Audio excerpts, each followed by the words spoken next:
ka muna. Hoy, may sisig! Okay, so dahil na po birthday ni Mami, meron tayo isa, dalawa, at tatlong donut party. Ayan.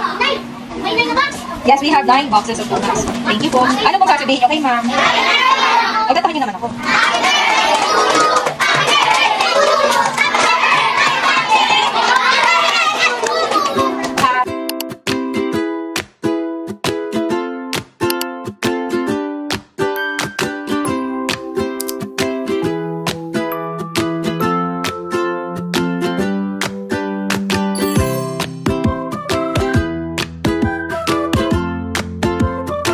Okay, good morning guys. So for today's video ay nakagayak na tayo dahil pupunta tayo ng Subic. So tara! You forgot to say the remedy. Now, how am I supposed to be?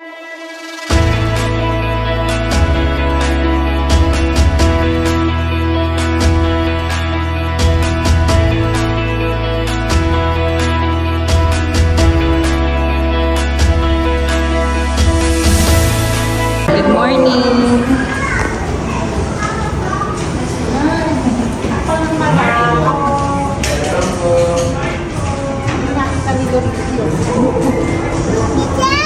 Yes?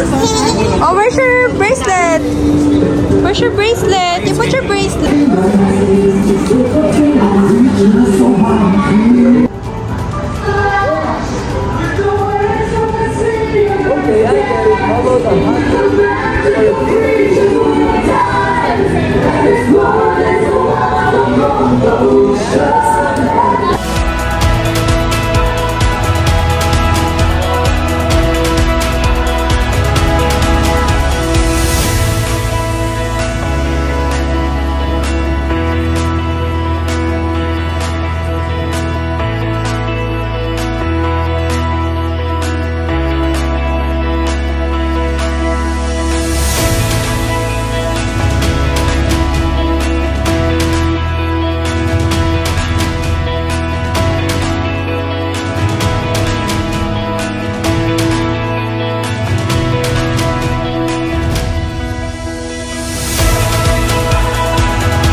Everyone, I'm Officer Gilbert, and this is my partner, Pearl. Say hi, Pearl.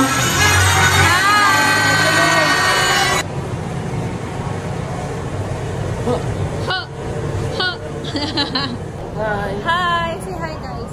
Hi, guys. Hi guys. Hi, guys. Are you happy? Are you sleepy? No. No. Okay. Oh, you wanna walk? Go. Walk.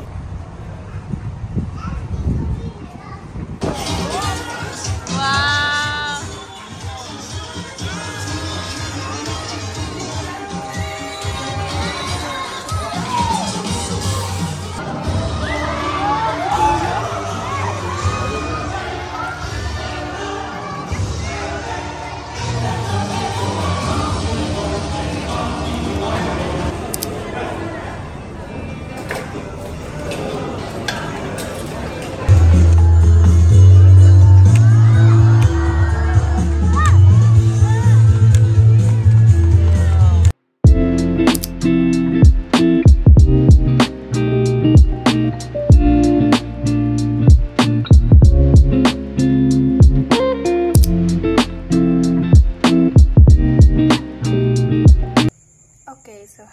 It's 7:50 na. So, kakadating na namin sa bahay. Nagpagla ko ng damit kasi maglalaba tayo. So, ito yung laundry natin. Yan. So, sasalang lang natin yan kasi may time pa tayo.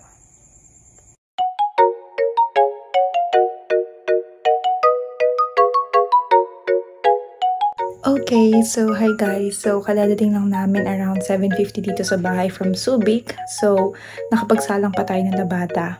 So hindi pa ako naliligo, nagpalit lang ako ng damit kasi sinalang ko na yung marami kong damit sa laundry. And then wawash natin si Luis and then that's it.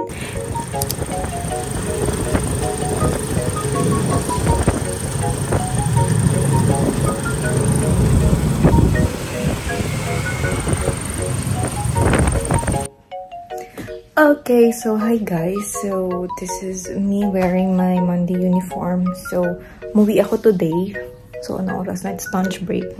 Pwede umuwi. Basta nagpaalam. Administrator sleep. So umuwi tayo ngayon kasi tayo lang naka-uniform, girl. So nag-text pala si madam na pwede na mag-civilian kasi may practice kami na ito mag-aircon. May practice kami na sayaw mamaya. So syempre mainit yung uniform, so pwede na kami mag-civilian. So umuwi ako para magpalit. And then may time pa naman, so mamaya pupunta tayo ng division office kasi naka-file po tayo ng leave. Naka-file po tayo ng leave. So bakit ako nag-file ng leave? Kasi magre-review po tayo. So, mag-aaral ako for 2 months.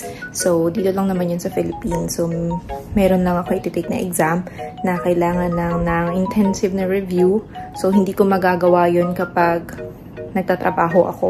Kasi una, hindi makakapag-focus. Pangalawa, medyo mahirap yung exam. Kasi, wala naman kasi talagang madali. Kaya kailangan paglaanan ng time. So, yun. Kaya andito tayo sa bahay kasi papatayin namin. And then, naiwan ko yung folder ko na papapipirmahan. So, yun lang. Palit tayo. So, soon, ikikwento ko sa inyo kung bakit ako nag-leave. Soon, malapit na. So, isi-share ko sa inyo kung paano nga ba mag-leave sa ating profesyon. Yung tamang proseso, para just in case na may mga gustong may kalataponin ko yun. So, sa mga may gustong mag-leave, so paano nga ba yun dapat gawin? Ano yung mga dapat i-prepare para kapag halimbawa yung mga teachers dyan sa Department of Education, sa DepEd, alam nila yung gagawin nila kapag mag-leave. So, ito po ay personal experience ko po kung paano kaayusin yung leave ko this December 2023. So, it varies, no? So, hindi ko sure, ha? Basta, isi-share ko lang yung experience ko sa inyo kung paano ako magpa-file ng leave. So, this is a 2 months na leave without pay. So, ibig sabihin, magkakaroon po ako ng substitute teacher para may magtuturo sa mga estudyante ko.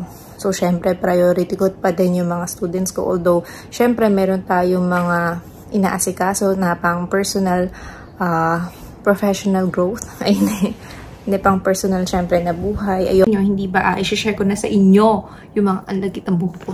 Sorry naman, nag-tricycle kasi ako kanina. So, kasi hindi, malapit lang kasi yung bahay namin. Parang almost 10 minutes or 5 minutes lang pang hindi traffic from school dito sa bahay. So, medyo home base na tayo. Hindi medyo pero home base na tayo. Okay, ang dami ko na kasing chika. So, yun na nga, nakapagpalit na ako ng damit. This is my comfiest teaching attire. Arot. So, hindi kasi magpa-practice nga lang naman tayo. So, naka-trouser, tapos naka-shirt lang tayo. Comfy lang kasi mainit. Sa gym kami magpa-practice ng sayaw. Okay, so, that is for our Christmas party, which is tomorrow na. So, mamaya yung aming bonggang-bonggang rehearsal. Eto na nga. Diba sabi ko sa inyo, i-share ko sa inyo yung mga papers na dapat i-submit or dapat ayusin kapag mag-leave ka without pay for let's say 1 month o kaya 2 months. So, ito yun. So, ang gamit ko kasing bag. Nagpalit ako ng bag. So, ito yan. Yan. May gentlewoman na bag. So, ito po, gentlewoman na to. Nabili ko siya sa Lazada. Sa isang legit na store. So, nasa TikTok ko yung kung paano ko siya in-unbox tong at saka isa. So, dalawa to. Which is, I think, ngayon 4 na siya. 4 na. 4 na yung gentlewoman na bag ko. So, this one, ito yung gamit ko. So, wala tong, hindi ko na siya nilagyan ng organizer kasi medyo mabigat kapag may organizer tapos hindi magkakasya yung folder ko. So, ito yung ginamit kong bag kasi nga po, para kasya yung, yung folder kasi nami-misplace ko yung mga bagay-bagay kapag alam mo, hawak lang.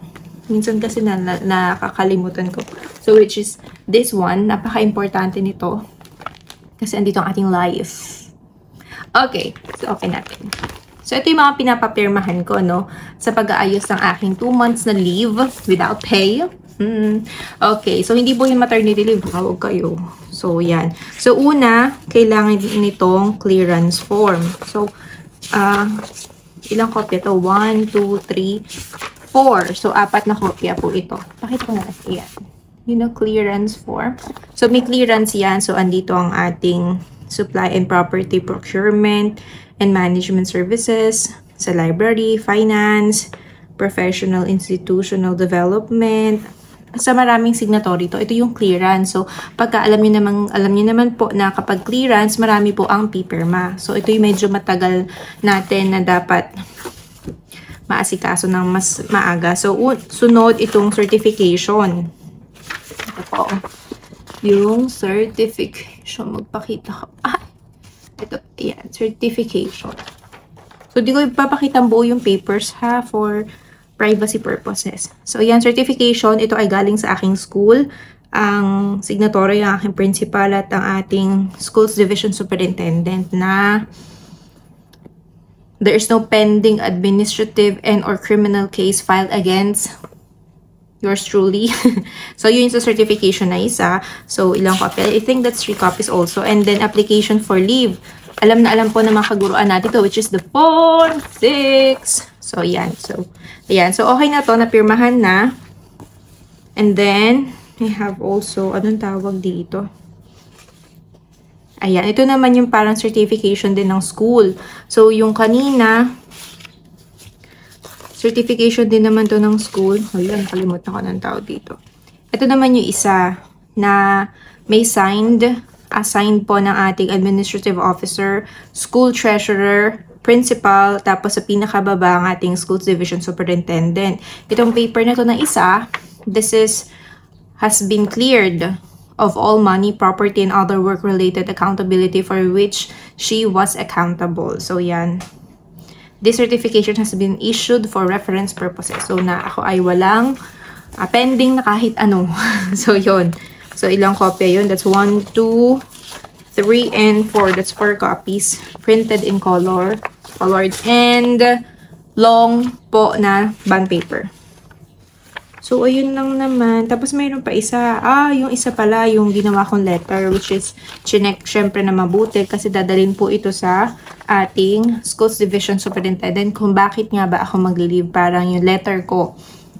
So, yan. So, permado ko. Tapos, sa baba, signed ng principal ko. So, yun una pala. Yun muna yung letter nyo kung bakit kayo magli-leave. That's number 1. And then, next, yung form 6. Tapos, yung mga school na mga no pending emerald. So, yun. And then, the last one is yung, what do you call this? The clearance form. So, yun yung aasikasuhin ko for today. Kasi itong mga to, napirmahan na to sa school. So, cleared na ako sa school. So, pag na-cleared ka na sa school, pwede ka na magpunta sa division office para magpapirma ng mga dapat pumirma. Charot. Hindi mga dapat mong papirmahan sa clearance. So, ito, this is, yung clearance na to is CS form number 7, series of 2017. This is page 1 of 2. So, yan. So, maraming kopya to na form. So, yun kung bakit tayo pupunta ng DO. Kasi din ang division office. Tawag namin yung DO eh. Alam na mga kaguruan yan. So, pupunta tayo ng DO. Kasi may konting time pa tayo bago mag-start yung practice. Tapos, nasa tamang time naman tayo. So, yun, magpapapirma po tayo ng ating clearance. Okay, tandaan na bago ka magpapirma ng clearance, syempre, kailangan cleared ka muna sa school. Wala kang kahit anong naka-pending. Dapat naka-turn over lahat. Especially yung mga documents or yung mga, what they call this, mga class records. Dapat mapapasa mo yan sa magsa-substitute sa'yo. Para meron siyang pagbabasehan, para may guide din at hindi din mahirapan yung magiging substitute teacher po, no? So, yun. Ano pa bang dapat kong sabihin? So, ito yung itsura niya kapag walang organizer. Yan. So, diba, kasya yung folder. So, ano nga ba naman? Share ko na rin naman ng bag ko, no? So, anong kasya din? Syempre, may panyo kasi mainit. Ayan, medyo na-deform siya. Tsaka, ayan, na pag kapag binuha, di ko nakita sa ayan na medyo lumulundo tsaka bumabakat sa ilalim kapag walang organizer.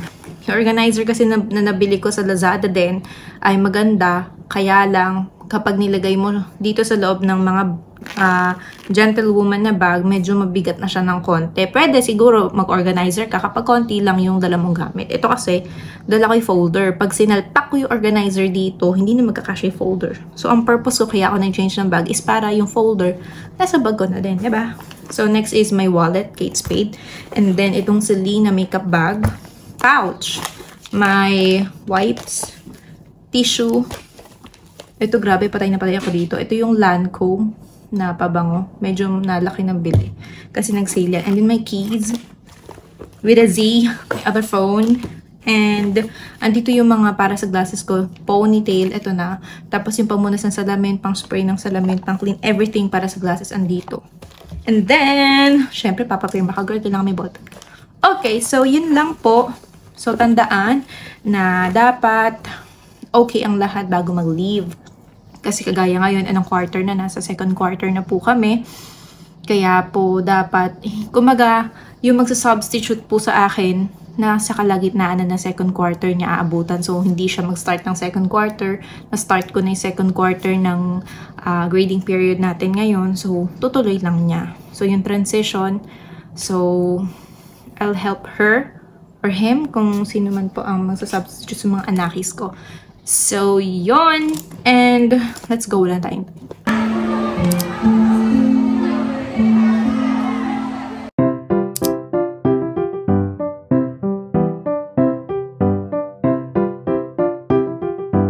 Mention po ni Ma'am Melody a while ago. Later po, we're going to have different... Let's